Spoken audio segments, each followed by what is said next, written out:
Thought for the day. It's important to take responsibility for our own happiness and not expect people or other things to make us happy. Otherwise, we'll end up disappointed.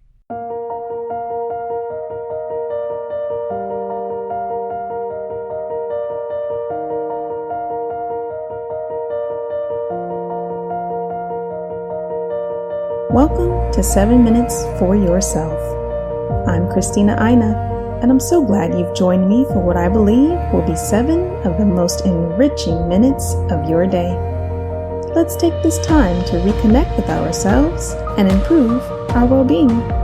In today's episode of 7 Minutes for Yourself, we're discussing how we create our own suffering and how we can take responsibility and action to improve our lives. Have a listen. I recently read this story about Rose at rewireme.com. She got a call from a friend who said, "I need to talk to you about something," but she wouldn't tell Rose what it was about. So they made a plan to meet over coffee, but because of their schedules, they had to wait 2 weeks. So for 2 whole weeks, Rose worried about it. She wondered what her friend needed to talk to her about. She racked her brain. She wondered if she had offended her friend or if her daughter had done something to her friend's daughter. And Rose said, "As time passed, all I thought about was what I might have done wrong. I played back every encounter we'd had over the past month to the point where I became so distraught with the idea of what I might have done that I was driving myself a little crazy.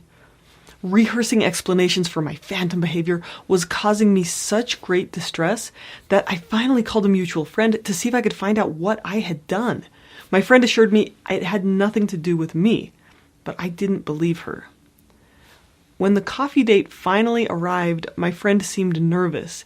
She had a hard time getting the words out and apologized, saying this was very hard for her. She eventually blurted out, "I'm getting a divorce." This was the moment that Rose's whole perspective shifted.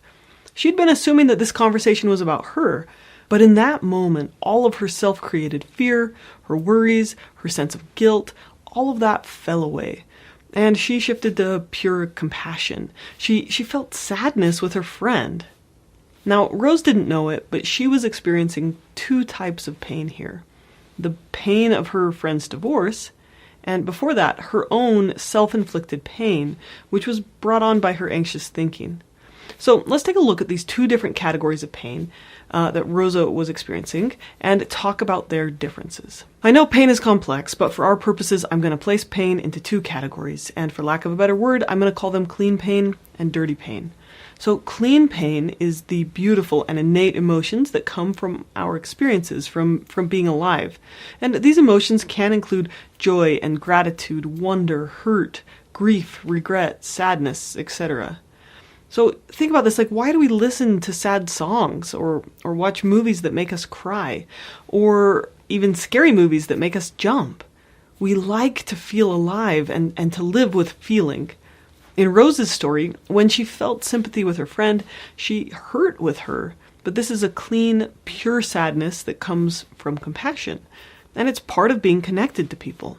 On the other hand, dirty pain is the suffering that we create in our lives by our thoughts, our choices, and our actions. Often this pain is created by how we think and how we act. We feel bitter about missed opportunities, or we feel angry about perceived slights. In Rose's story, she created huge amounts of stress and pain when she spent 2 weeks assuming that this chat over coffee was about something she did wrong. Like Rose, we tend to spend so much of our time making ourselves suffer. And in this video, as well as throughout the rest of this course, you're going to learn about a bunch of ways that you may be creating your own suffering, of things that you're doing that are keeping you sick or hurting or angry. And this includes things like how we think about the world, blaming others, taking offense, holding grudges, taking things personally, right? Distorted thinking patterns, things like, oh, everything is awful, or everyone's out to get me, or taking things personally. Shaming ourselves for having emotions and trying to suppress our feelings, having a victim mindset, self-deception, avoiding our problems, comparison and competition with others, making bad choices, being reactive, or making choices that go against our values. And there's chronic stress, which is believing you're in danger when you're actually safe. And there's so many more, but there's a bunch of things that we do to create our own suffering. So, does this idea that you're potentially causing a lot of your own pain, whether knowingly or unknowingly, does that make you feel empowered or discouraged? Now, this is really important to check your response. For many people with depression or anxiety, they create their own helplessness in one of two ways. They say, "Oh, this isn't fair. It's my genes. Why is everything out to get me? It's not my fault." Or, on the other hand, they say, "Oh, everything is my fault. I'm a terrible person." Or maybe you do both of these things. Check yourself. When you learn what you're doing that makes it worse, you can then learn how to stop it. To be clear, I am not saying that it's your fault that you experience depression or anxiety, but I am saying there's something you can do about it. And we all have a natural impulse to blind ourselves to our self-created suffering. We try to escape our responsibility for it. And sometimes that looks like wallowing in self-vindication. We want to believe that it's not our fault, that there's nothing we can do about it other than just, feel bitter. These are two mental blocks that stop people from healing. It's blaming others or outside circumstances, or blaming ourselves. We can't create change in our lives when we blame outside forces for everything. This is like saying, "It's not my fault I'm depressed, it's my parents' fault," or "I can't help it," or "the world is such a terrible place and everyone is so horrible. They make me depressed." And we also can't create change when we blame ourselves for everything.